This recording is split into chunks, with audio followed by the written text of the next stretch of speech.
ಸ್ನೇಹಿತರೆ, ಚರಿತ್ರೆ ಮತ್ತೊಂದು ವಿಡಿಯೋಗೆ ನಿಮಗೆಲ್ಲ ಪ್ರೀತಿಯ ಸ್ವಾಗತ. ರಾಷ್ಟ್ರಪತಿ ಭವನದಲ್ಲಿ ಅಮರರಾದ ವೀರ ಸೈನಿಕರ ಕುಟುಂಬ ಸದಸ್ಯರಿಗೆ ರಾಷ್ಟ್ರಪತಿಯು ಪ್ರಶಸ್ತಿಗಳನ್ನು ನೀಡಿ ಗೌರವಿಸುತ್ತಿದ್ದಾರೆ. 26ನೇ ಬೆಟಾಲಿಯನ್ ಪಂಜಾಬ್ ರೆಜಿಮೆಂಟ್ಗೆ ಸೇರಿದ ಅಂಶುಮನ್ ಸಿಂಗ್ರ ಹೆಸರು ಕೇಳಿಬಂತು. ಈ ಅಮರ ಸೇನಾನಿ ತನ್ನ ಸೈನಿಕರನ್ನ ಸಹ ಕಾಪಾಡಿ ತನ್ನ ಪ್ರಾಣವನ್ನೇ ತ್ಯಾಗ ಮಾಡಿ ಹುತಾತ್ಮರಾಗಿದ್ದಾರೆ. ಅಂಶುಮನ್ ಸಿಂಗ್ರ ಮರಣೋತ್ತರ ಕೀರ್ತಿ ಚಕ್ರ ಪ್ರಶಸ್ತಿಯನ್ನ ಅವರ ಕುಟುಂಬಕ್ಕೆ ನೀಡಿ ಗೌರವಿಸಲಾಯಿತು.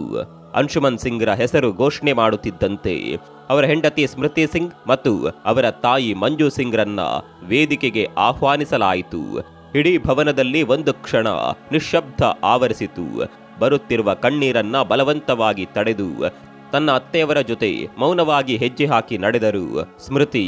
ತನ್ನ ಗಂಡ ನಿಜವಾದ ಹೀರೋ ಎಂಬ ಹೆಮ್ಮೆಯು ಆಕೆಯ ಕಂಗಳಲ್ಲಿ ಕಾಣುತ್ತಿತ್ತು. ಇಡೀ ಸಭೆ ಇವರನ್ನೇ ಗಮನಿಸುತ್ತಿತ್ತು. ಅಲ್ಲಿ ನೆರೆದಿದ್ದವರೆಲ್ಲ ಅಮರರಾದ ಅಂಶುಮನ್ ಸಿಂಗ್ರನ್ನ ನೆನೆದು ಅವರ ತ್ಯಾಗಕ್ಕೆ ಚಪ್ಪಾಳೆ ಮೂಲಕ ಗೌರವ ಸಲ್ಲಿಸಿದ್ರು. ತದನಂತರ ಪ್ರಶಸ್ತಿ ಪಡೆದ ಸ್ಮೃತಿ ಕುರ್ಚಿಯಲ್ಲಿ ಕುಳಿತು ಕಣ್ಣೀರು ಹಾಕಿದ್ರು. ಪತಿಯ ಅಗಲಿಕೆ ಆಕೆಯನ್ನ ಬಿಟ್ಟು ಬಿಡದ ಹಾಗೆ ಕಾಡುತ್ತಿತ್ತು. ಅವರಿಬ್ಬರ ದಾಂಪತ್ಯ ಪ್ರಾರಂಭವಾಗಿ ಕೇವಲ 2 ತಿಂಗಳುಗಳಾಗಿದ್ದವು. ತಮ್ಮ ಪರಿಚಯ ಪ್ರೇಮವಾಗಿ ಆ ಪ್ರೇಮಕ್ಕೆ 8 ಸುದೀರ್ಘ ವರ್ಷಗಳಾಗಿತ್ತು. ಇವರ ಈ ಅವಿನಾಭಾವ ಪ್ರೇಮಕ್ಕೆ ಸಾಕ್ಷಿಯೇ ಅವರ ಮದುವೆ. 100 ಕನಸುಗಳನ್ನ ಹೊತ್ತು ಅದನ್ನೆಲ್ಲ ನನಸಾಗಿಸಿಕೊಳ್ಳಬೇಕು ಎಂಬ ಮಹದಾಸೆಯೊಂದಿಗೆ ನವ ಜೀವನ ಪ್ರಾರಂಭಿಸಿದ್ದ ಈ ಮುದ್ದಾದ ಜೋಡಿಗೆ ಅದ್ಯಾರ ಕೆಟ್ಟ ಕಣ್ಣು ಬಿತ್ತೋ ಗೊತ್ತಿಲ್ಲ. ಪತಿಯ ಅಕಾಲಿಕ ಅಗಲಿಕೆ ಸ್ಮೃತಿಯನ್ನ ದಿಕ್ಕೆ ತೋಚದಂತೆ ಮಾಡಿದೆ. ತನ್ನ ಪತಿ ಪ್ರಾಣತ್ಯಾಗ ಮಾಡಿದ್ದು ದೇಶಕ್ಕಾಗಿಯೇ ಎಂಬ ಹೆಮ್ಮೆ ಸ್ಮೃತಿಗಿದೆ. ಅಂಶುಮನ್ ಎಂಬ ಧೀರನ ಪತ್ನಿ ಸ್ಮೃತಿಯು ಓರ್ವ ಧೀರೆಯೇ. ಇವರಿಬ್ಬರ ಬಗೆಗಿನ ಅನೇಕ ರೋಚಕ ಮಾಹಿತಿ ಇಂದಿನ ಈ ವಿಡಿಯೋದಲ್ಲಿರಲಿದೆ. ಬನ್ನಿ ವೀಕ್ಷಕರೇ, ತಡ ಮಾಡದೆ ವಿಡಿಯೋವನ್ನ ಪ್ರಾರಂಭಿಸೋಣ.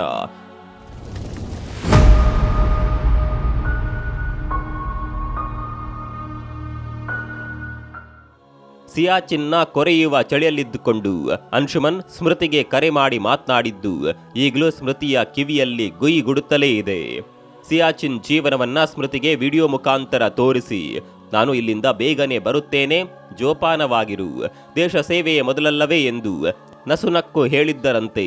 ಅಂಶುಮನ್ ಹೀಗೆ ಮಾತನಾಡುತ್ತಾ, ನನಗೆ ಮಕ್ಕಳೆಂದರೆ ತುಂಬಾ ಇಷ್ಟ, ನಮಗೆ 2 ಮಕ್ಕಳು ಬೇಕು, ಆದಷ್ಟು ಬೇಗ ಅಚ್ಚುಕಟ್ಟಾದ ಮನೆ ಕಟ್ಟಿಕೊಳ್ಳೋಣ, ಮಕ್ಕಳನ್ನ ಒಳ್ಳೆ ಶಾಲೆಗೆ ಸೇರಿಸಬೇಕು, ಒಬ್ಬ ಮಗುವನ್ನ ಆರ್ಮಿಗೆ ಸೇರಿಸಲೇಬೇಕು, ಇದು ನನ್ನ ಮಹದಾಸೆ ಎಂದಿದ್ದರಂತೆ. ಅಂಶುಮನ್ ಹಾಗೇ ಆಗಲಿ ಎಂದು ಹೇಳಿದ್ದರು ಸ್ಮೃತಿ. ತಮ್ಮ ಮುಂದಿನ ಜೀವನದ ಬಗ್ಗೆ ತಮ್ಮಿಚ್ಛೆಗಳನ್ನೆಲ್ಲ ಅಂದು ರಾತ್ರಿ ಫೋನ್ನಲ್ಲಿ ಮಾತನಾಡಿಕೊಂಡಿದ್ದರಂತೆ. ರಾತ್ರಿ ಸುಮಾರು 10 ಗಂಟೆಗೆ ಗುಡ್ ನೈಟ್ ಹೇಳಿ ಕರೆ ಕಟ್ ಮಾಡಿದ್ದರು ಅಂಶುಮನ್. ಇದೇ ಅವರಿಬ್ಬರ ಕಡೆಯ ಸಂಭಾಷಣೆಯಾಗುತ್ತದೆ, ಇದೇ ಕೊನೆಯ ಗುಡ್ ನೈಟ್ ಆಗುತ್ತೆ ಎಂದು ಇವರಿಬ್ರು ಕೂಡ ಖಂಡಿತ ಊಹಿಸಿರ್ಲಿಕ್ಕಿಲ್ಲ.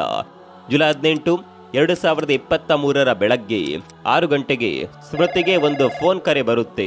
ಸ್ಮೃತಿಜಿ ಎಂಬ ಮಾತು ಕೇಳಿದೊಡನೆ ಹೇಳಿ ಸಾರ್ ಅನ್ನುತ್ತಾರೆ ಸ್ಮೃತಿ. ನಾನು ಸಿಯಾಚಿನ್ನಲ್ಲಿ ನಿಮ್ಮ ಪತಿಯೊಂದಿಗೆ ಕೆಲಸ ಮಾಡುತ್ತಿರುವ ಅಧಿಕಾರಿ ಕ್ಯಾಪ್ಟನ್ ಅಂಶುಮನ್ ಸಿಂಗ್ ಅಗ್ನಿ ಅವಘಡದಲ್ಲಿ ಅಮರರಾಗಿದ್ದಾರೆ ಎಂದು ಹೇಳಲು ವಿಷಾದಿಸುತ್ತೇವೆ. ಇತರೆ ಸೈನಿಕರ ಜೀವವನ್ನ ಕಾಪಾಡಿ ತಮ್ಮ ಪ್ರಾಣವನ್ನೇ ತ್ಯಾಗ ಮಾಡಿದ್ದಾರೆ. ಈ ವೀರ ಯೋಧನಿಗೆ ತಮ್ಮ ಸಲಾಂ ಎಂದು ಹೇಳುತ್ತಾರೆ. ಈ ಮಾತುಗಳನ್ನ ಕೇಳಿ ಸ್ಮೃತಿ ತನ್ನ ಕಿವಿಗಳನ್ನ ತಾನೇ ನಂಬದಾದರು. ಆಕೆಯ ಹೃದಯ ಬಡಿತವೇ ನಿಂತಂತಾಯಿತು. ತಕ್ಷಣವೇ ಸ್ಮೃತಿ ತಮ್ಮ ಅತ್ತೆಯವರಿಗೆ ಈ ವಿಷಯ ತಿಳಿಸಲು ಕರೆ ಮಾಡಿದ್ರು. ಅದಾಗಲೇ ಅಂಶುಮನ್ ತಾಯಿಗೆ ಈ ವಿಷಯ ತಿಳಿಸಲಾಗಿತ್ತು. ಇತ್ತ ಅವರಿಗೂ ಈ ವಿಷಯ ಆಘಾತ ನೀಡಿತ್ತು. ಅಂಶುಮನ್ರ ಮೃತದೇಹವನ್ನ ದೆಹಲಿಗೆ ಕಳಿಸಲಾಯಿತು. ಅಂಶುಮನ್ ಕಂಡ ಕುಟುಂಬಸ್ಥರ ಆಕ್ರಂದನ ಮುಗಿಲು ಮುಟ್ಟಿತು. ಇತ್ತ ಸ್ಮೃತಿಯ ಪರಿಸ್ಥಿತಿ ಅತ್ಯಂತ ಶೋಚನೀಯವಾಗಿತ್ತು. 100 ಕನಸುಗಳನ್ನ ಒಟ್ಟಿಗೆ ಸಾಕಾರಗೊಳಿಸೋಣ ಎಂಬ ಮಾತನಾಡಿ, ಸದಾಕಾಲ ನಿನ್ನೊಟ್ಟಿಗೆ ಇರುತ್ತೇನೆ ಎಂಬ ವಾಗ್ದಾನ ಮಾಡಿ, ಈಗ ಮರಳಿ ಬಾರದ ಊರಿಗೆ ಹೋಗಲು ತನ್ನನ್ನು ಒಬ್ಬಂಟಿಯಾಗಿ ಮಾಡಿದ್ರಲ್ಲ ಎಂದು ಮನದಲ್ಲೇ ಅಂದುಕೊಂಡು ಮೌನವಾಗಿಯೇ ರೋಧಿಸುತ್ತಾ ಕುಳಿತರು ಸ್ಮೃತಿ. ಉತ್ತರ ಪ್ರದೇಶದ ಬಗಲ್ಪುರ ಜಿಲ್ಲೆಯಲ್ಲಿ ಅಂಶುಮನ್ರ ಅಂತ್ಯಕ್ರಿಯೆ ನೆರವೇರಿತು. ಸ್ಮೃತಿಯ ಮನಸ್ಸು ಶೂನ್ಯದೆಡೆಗೆ ಸಾಗಿತ್ತು. ಹತ್ತು ಕಣ್ಣೀರೇ ಬತ್ತಿ ಹೋಗಿತ್ತು. ತನ್ನ ಜೀವನ ಸಂಗಾತಿಯನ್ನ ಈ ರೀತಿ ಕಣ್ತುಂಬಿಕೊಳ್ಳುವ ದುಸ್ಥಿತಿ ಬಂತಲ್ಲ ಎಂಬ ಸಂಕಟ ಆಕೆಯನ್ನ ಆವರಿಸಿತು. ಮರುದಿನ ಕ್ಯಾಪ್ಟನ್ ಅಂಶುಮನ್ ಸಿಂಗ್ರ ಬಟ್ಟೆ ಮತ್ತು ಇತರೆ ವಸ್ತುಗಳನ್ನ ಸ್ಮೃತಿಗೆ ಹಸ್ತಾಂತರಿಸಲಾಯಿತು. ಅಂಶುಮನ್ರ ಫೋನ್ ವಾಲ್ಪೇಪರ್ ಫೋಟೋದಲ್ಲಿ ತಾನು ಮತ್ತು ಅಂಶುಮನ್ ನಗುತ್ತಾ ಇದ್ದ ಫೋಟೋವಿತ್ತು. ಅದನ್ನ ಕಂಡೊಡನೆ ಸ್ಮೃತಿಗೆ ತನ್ನ ಪತಿ ಈಗ ಜೀವಂತವಾಗಿಲ್ಲ ಎಂದು ನೆನೆದು ಕಣ್ಣೀರು ಉಕ್ಕಿ ಬಂತು. ಎಲ್ಲ ನ್ಯೂಸ್ ಚಾನೆಲ್ಗಳಲ್ಲೂ ಅಂಶುಮನ್ರಿಗೆ ಏನಾಯ್ತು ಎಂಬ ಸುದ್ದಿ ಬಿತ್ತರವಾಗುತ್ತಿತ್ತು. ಸ್ಮೃತಿ ಸಹ ಅದನ್ನ ನೋಡಿದ್ರು. ಜುಲೈ 18 ರಾತ್ರಿ 2 ಗಂಟೆ ಸುಮಾರಿಗೆ ಶಾರ್ಟ್ ಸರ್ಕಿಟ್ನಿಂದಾಗಿ ಭಾರತೀಯ ಸೇನೆಯ ಮದ್ದುಗುಂಡು ಸಂಗ್ರಹಾರದಲ್ಲಿ ಬೆಂಕಿ ಹೊತ್ತಿಕೊಂಡಿತ್ತು. ಅದರಲ್ಲಿ ನಮ್ಮ ಸೈನಿಕರು ಸಿಕ್ಕಿ ಹಾಕಿಕೊಂಡಿದ್ದರು. ಸೈನಿಕರ ರಕ್ಷಣೆಗೆಂದೇ ಇದ್ದ ಮೆಡಿಕಲ್ ರೂಮ್ ಸುತ್ತಲೂ ಬೆಂಕಿ ವ್ಯಾಪಿಸಿತು. ಇದನ್ನ ಕಂಡ ತಕ್ಷಣವೇ ಅಂಶುಮನ್ ಯಾವುದೇ ಸೇಫ್ಟಿಯೂ ಇಲ್ಲದೆ ಬೆಂಕಿ ವ್ಯಾಪಿಸಿದ್ದ ಕೊಠಡಿಗೆ ಪ್ರವೇಶಿಸಿ ಒಳಗಿದ್ದ 8 ಮಂದಿ ಸೈನಿಕರನ್ನ ಸುರಕ್ಷಿತವಾಗಿ ಹೊರತರುತ್ತಾರೆ. ಅವರಲ್ಲಿ 3 ತೀವ್ರ ಗಾಯಗಳಾಗಿದ್ದವು. ಬೆಂಕಿ ಆರಿಸಲು ಸತತ ಪ್ರಯತ್ನ ಮಾಡಿದ್ರು, ಅದು ಸಾಧ್ಯವಾಗಲಿಲ್ಲ. ಗಾಯಗೊಂಡವರಿಗೆ ಚಿಕಿತ್ಸೆ ನೀಡಲು ಬೇಕಾಗಿರುವ ಔಷಧಿಗಳನ್ನೆಲ್ಲ ಮೆಡಿಕಲ್ ರೂಮ್ನಲ್ಲಿದೆ. ಸಂಪೂರ್ಣ ಗಾಜಿನಿಂದ ಮಾಡಲಾಗಿದ್ದ ಮೆಡಿಕಲ್ ರೂಮ್ಗೆ ಅದಾಗಲೇ ಬೆಂಕಿ ಹತ್ತಿತ್ತು. ಅಲ್ಲಿದ್ದ ಇತರರು ಬೇಡವೆಂದರೂ ಕೇಳದೆ ಅಂಶುಮನ್ ಮೆಡಿಕಲ್ ಕಿಟ್ ತರಲು ಒಳ ಹೋಗುತ್ತಾರೆ. ಬೆಂಕಿಯ ಜ್ವಾಲೆ ತೀವ್ರಗೊಂಡಿತು. ಬೇಗನೆ ಮೆಡಿಕಲ್ ಕಿಟ್ ಅನ್ನ ಹೊರಎಸೆದು ಇನ್ನೇನು ತಾವು ಹೊರಬರಬೇಕು, ಅಷ್ಟರಲ್ಲಿ ಇಡೀ ಗ್ಲಾಸ್ ಹೌಸ್ ಅಂಶುಮನ್ ಮೇಲೆ ಕುಸಿಯುತ್ತೆ. ಅವರಿಗೆ ಉಸಿರಾಡಲು ಕಷ್ಟವಾಗುತ್ತೆ. ಹೀಗೆ ದಾರುಣ ಅಂತ್ಯ ಕಂಡ ಅಂಶುಮನ್ 6 ಸೈನಿಕರ ಪ್ರಾಣ ಕಾಪಾಡಿ ತಮ್ಮ ಸಾವಿನಲ್ಲೂ ಸಾರ್ಥಕತೆ ಮೆರೆದ್ರು. ಇಂತಹ ನಿಸ್ವಾರ್ಥ ಸೇನಾನಿಯನ್ನ ಕಳೆದುಕೊಂಡು ನಮ್ಮ ದೇಶಕ್ಕೆ ತುಂಬಲಾರದ ನಷ್ಟವಾಗಿದೆ. ಹೀಗೆ ವಾರ್ತೆಯಲ್ಲಿ ಅಂಶುಮನ್ರ ಬಗ್ಗೆ ಸುದ್ದಿ ಬರ್ತಾ ಇತ್ತು. ಇದನ್ನ ಕಂಡ ಸ್ಮೃತಿಗೆ ತನ್ನ ಪತಿಯ ಕಡೆಯ ಕ್ಷಣಗಳನ್ನ ನೆನೆದು ದುಃಖ ಉಮ್ಮಳಿಸಿ ಬಂತು. ಅಂಶುಮನ್ ಎಂದಿಗೂ ಸಾವಿನ ಬಗ್ಗೆ ತನ್ನ ತಂದೆ ತಾಯಿಯ ಬಳಿ ಚರ್ಚಿಸುತ್ತಿರಲಿಲ್ಲ. ಯಾಕಂದರೆ ಎಷ್ಟಾದರೂ ತಾಯಿಯಲ್ಲವೇ, ಆಕೆಗೆ ಸಾವಿನ ಬಗ್ಗೆ ಹೇಳಿ ದುಃಖ ಕೊಡೋದು ಬೇಡ ಎಂದು ಸುಮ್ಮನಿರುತ್ತಿದ್ದರು. ತನ್ನ ಡ್ಯೂಟಿ ಬಗ್ಗೆ, ತನ್ನ ಕಷ್ಟದ ಬಗ್ಗೆ ಅಂಶುಮನ್ ಹೇಳಿಕೊಳ್ಳುತ್ತಿದ್ದುದು ಸ್ಮೃತಿ ಬಳಿ ಮಾತ್ರವೇ. ಸ್ಮೃತಿ, ನಾನು ನನ್ನ ಪ್ರಾಣವನ್ನ ಸಾಧಾರಣವಾಗಿ ಕಳೆದುಕೊಳ್ಳೋದಿಲ್ಲ. ಈ ಯೂನಿಫಾರ್ಮ್ ಧರಿಸಿರುವಾಗಲೇ ನನ್ನ ಪ್ರಾಣ ಹೋಗಬೇಕು. ನನ್ನ ದೇಶಕ್ಕಾಗಿ ಮಾತ್ರವೇ ನನ್ನ ಪ್ರಾಣವನ್ನ ತ್ಯಾಗ ಮಾಡುತ್ತೇನೆ. ಆ ದೇವರು ಸಹ ನನ್ನನ್ನ ಕೇಳದೆ ನನ್ನ ಪ್ರಾಣ ತೆಗೆದುಕೊಳ್ಳುವ ಹಾಗಿಲ್ಲ. ನನ್ನ ಎದೆಯ ಮೇಲೆ ಉನ್ನತ ಪದವಿಯ ಗುರುತಿನೊಂದಿಗೆ ಸಾಯುತ್ತೇನೆ ಎಂದಿದ್ದರು ಅಂಶುಮನ್. ಆಗ ಸ್ಮೃತಿ, ಹೀಗೆಲ್ಲ ಮಾತನಾಡಬೇಡಿ, ದೇಶಕ್ಕಾಗಿ ನಿಮ್ಮಂತಹ ಧೈರ್ಯವಂತರು ಬದುಕಿರಲೇಬೇಕು ಎನ್ನುತ್ತಿದ್ದರು. ಅಂಶುಮನ್ರು ಹೇಳುತ್ತಿದ್ದಂತೆ ಯೂನಿಫಾರ್ಮ್ ಧರಿಸಿದ್ದಾಗಲೇ ಎದೆಯ ಮೇಲೆ ಉನ್ನತ ಪದವಿಯೊಂದಿಗೆ ದೇಶಕ್ಕಾಗಿಯೇ ಪ್ರಾಣ ತೆತ್ತರು. ಈಗ ತನ್ನ ಪತಿ ತನ್ನ ಬಳಿ ಇಲ್ಲ, ಅವರು ಧರಿಸಿದ್ದ ಯೂನಿಫಾರ್ಮ್ ಮಾತ್ರವೇ ತನ್ನ ಕೈಯಲ್ಲಿರೋದನ್ನ ಕಂಡು ಸ್ಮೃತಿ ಕಣ್ಣೀರಾದರು. 8 ವರ್ಷದ ಪ್ರೀತಿಗೆ ಪೋಷಕರ ವಿರೋಧವಿದ್ದರು. ಮದುವೆಯಾಗಿ ಸುಖ ಸಂಸಾರ ಪ್ರಾರಂಭಿಸಿದ್ರು ಅಂಶುಮನ್ ಮತ್ತು ಸ್ಮೃತಿ. ಆದರೆ ಅವರ ಆನಂದ 2 ತಿಂಗಳಲ್ಲಿ ಅಂತ್ಯಗೊಂಡಿತು. ಮಾಧ್ಯಮಕ್ಕೆ ನೀಡಿದ ಸಂದರ್ಶನದಲ್ಲಿ ಸ್ಮೃತಿ ಅನೇಕ ವಿಷಯಗಳನ್ನ ಹಂಚಿಕೊಂಡಿದ್ದಾರೆ. ಇಂಜಿನಿಯರಿಂಗ್ ಕಾಲೇಜ್ನ 6ನೇ ದಿನ ಅಂಶುಮನ್ ಕ್ಲಾಸ್ಗೆ ತಡ ಆಗಿದೆ ಎಂದು ಓಡುತ್ತಾ ಬಂದುದನ್ನ ಕಂಡೆ. ನಾನು ಕ್ಲಾಸ್ನಲ್ಲಿ ನನ್ನ ಗೆಳತಿಯರೊಂದಿಗೆ ಮಾತನಾಡುತ್ತಾ ಕುಳಿತಿದ್ದೆ. ಅತ್ತ ಅಂಶುಮನ್ ಅವರ ಗೆಳೆಯರೊಂದಿಗೆ ಜೋರಾಗಿ ಮಾತನಾಡುತ್ತಿದ್ರು. ಅವರೆಡೆಗೆ ನೋಡಿದೆ. ಅವರು ನನ್ನನ್ನ ಸ್ಮೈಲ್ ಮಾಡುತ್ತಾ ನೋಡಿದ್ರು. ಆಗ್ಲೇ ನನಗವರ ಮೇಲೆ ಲವ್ ಎಟ್ ಫಸ್ಟ್ ಸೈಟ್ ಆಗಿದ್ದು. ಅಂದಿನಿಂದ ನನ್ನನ್ನೇ ನೋಡುತ್ತಾ ನನ್ನ ಹಿಂದೆ ಬಿದ್ರು. ನನಗಾಗಲೇ ಅವರ ಮೇಲೆ ಪ್ರೇಮವಾಗಿತ್ತು. ನಾನು ಹೇಳಿಕೊಂಡಿರಲಿಲ್ಲ.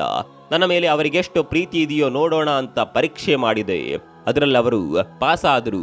ಅವರು ಪ್ರಪೋಸ್ ಮಾಡಿದ ತಕ್ಷಣವೇ ನನ್ನ ಸಮ್ಮತಿ ಸೂಚಿಸಿದೆ. ಅಂಶುಮನ್ರಂತೆ ಒಳ್ಳೆಯ ಮನಸ್ಸಿರುವ ವ್ಯಕ್ತಿಯನ್ನ ನಾನೆಂದಿಗೂ ನೋಡಲಿಲ್ಲ. ಪ್ರಾಮಾಣಿಕತೆ, ದೇಶಭಕ್ತಿ, ನಿಸ್ವಾರ್ಥ ಮನೋಭಾವ, ನೇರ ನುಡಿ, ದಿಟ್ಟ ವ್ಯಕ್ತಿತ್ವ ಮತ್ತು ಅವರ ಮಗುವಿನಂತಹ ನಗು ನಾನು ಅವರನ್ನ ಇನ್ನಷ್ಟು ಪ್ರೀತಿಸುವಂತೆ ಮಾಡಿದ್ದವು. ಅಂಶುಮನ್ ಕ್ಲಾಸ್ ಟಾಪರ್, ನಾನು ಅವರೇಜ್ ಸ್ಟೂಡೆಂಟ್. ಅವರು ಸಶಸ್ತ್ರ ಪಡೆಗಳ ವೈದ್ಯಕೀಯ ಕಾಲೇಜಿಗೆ ಆಯ್ಕೆಯಾದರು. ಓದಿನಲ್ಲಿ ಅತ್ಯಂತ ಚುರುಕಿದ್ದ ಹುಡುಗ ಅಂಶುಮನ್ಗೆ ತಮ್ಮಿಚ್ಛೆಯ ಕಾಲೇಜ್ನಲ್ಲೇ ಸೀಟು ದೊರೆಯಿತು. ಅವರಿಗಾಗಿ ನಾನು ಕಾದೆ. ಮನೆಯಲ್ಲದಾಗಲೇ ನನ್ನ ಮದುವೆಯ ಪ್ರಸ್ತಾಪ ಮಾಡುತ್ತಿದ್ರು.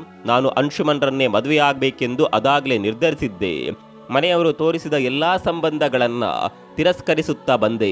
ಕಾಲೇಜು ಮುಗಿದ ನಂತರ ನಮ್ದು ಲಾಂಗ್ ಡಿಸ್ಟೆನ್ಸ್ ರಿಲೇಶನ್ಶಿಪ್ ಆಯಿತು. ಕೇವಲ ಫೋನ್ ಸಂಭಾಷಣೆ ಮಾತ್ರವೇ ನಮಗಿದ್ದ ಮಾರ್ಗ. ಕಡೆಗೆ 8 ವರ್ಷದ ನಂತರ ನಮ್ಮ ಪ್ರೀತಿಯ ವಿಷಯವನ್ನ 2 ಮನೆಯವರಿಗೂ ತಿಳಿಸಿದೆವು. ನಮ್ಮಿಬ್ಬರ ಪೋಷಕರು ಒಪ್ಪಲಿಲ್ಲ. ನನ್ನ ಪೋಷಕರು ಆರ್ಮಿ ಕ್ಯಾಪ್ಟನ್ ಅನ್ನ ಮದುವೆಯಾಗಬೇಡ ಎಂದಿದ್ದರು. ಆಮೇಲೆ ದೇಶ ಕಾಯುವ ಸೈನಿಕ ನಮ್ಮ ಅಳಿಯನಾದರೆ ಒಳ್ಳೆಯದಲ್ಲವೇ ಎಂದುಕೊಂಡ್ರು.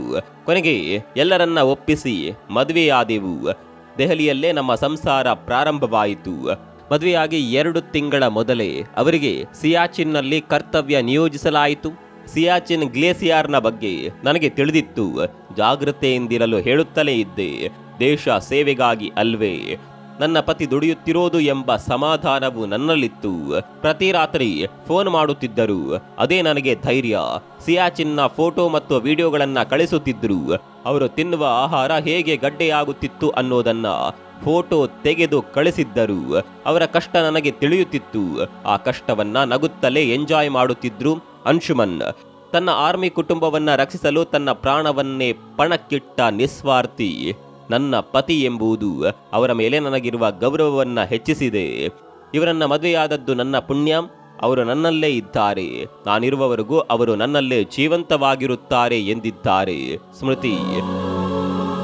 ದೇಶ ಕಾಯುವ ಸೈನಿಕನೆಂದರೆ ಕಣ್ಣಿಗೆ ಕಾಣುವ ದೇವರಂತೆ. ದಿ ರಿಯಲ್ ಹೀರೋಗಳೆಂದರೆ ಸೈನಿಕರೇ. ತಮ್ಮ ಕುಟುಂಬವನ್ನ ತೊರೆದು ಅನೇಕ ಕಷ್ಟಗಳನ್ನ ಎದುರಿಸಿ ದೇಶ ಸೇವೆಗಾಗಿ ತಮ್ಮ ಜೀವ ಮತ್ತು ಜೀವನವನ್ನ ಮುಡಿಪಾಗಿಸಿದ್ದಾರೆ. ಅಂತವರಿಗೆ ನಮ್ಮ ಸಲಾಂ. ಇಂತಹ ಧೀರ ಯೋಧರ ಕುಟುಂಬಸ್ಥರು ಅವರಿಲ್ಲದೆ ನೋವನ್ನ ನುಂಗುತ್ತಲೇ ಜೀವನ ಸಾಗಿಸುತ್ತಾರೆ. ಅದರಲ್ಲೂ ಅಮರರಾದ ಸೈನಿಕರ ಮಡದಿಯರು ಪತಿ ಇಲ್ಲದೆ ಜೀವನ ನಡೆಸುತ್ತಾರೆ. ಅವರು ಕೂಡ ಧೀರೆಯರೇ. ಅವರಂತೆಯೇ ಸ್ಮೃತಿ ಸಿಂಗ್ ಸಹ ಓರ್ವ ಧೀರೆ. ಅಂಶುಮನ್ರ ಸಾಹಸವನ್ನ, ಅವರ ನಿಸ್ವಾರ್ಥ ದೇಶ ಸೇವೆಯನ್ನ ಪ್ರತಿಯೊಬ್ಬ ಭಾರತೀಯನೂ ಸ್ಫೂರ್ತಿಯಾಗಿ ತೆಗೆದುಕೊಂಡು ಜೀವನ ನಡೆಸೋಣ.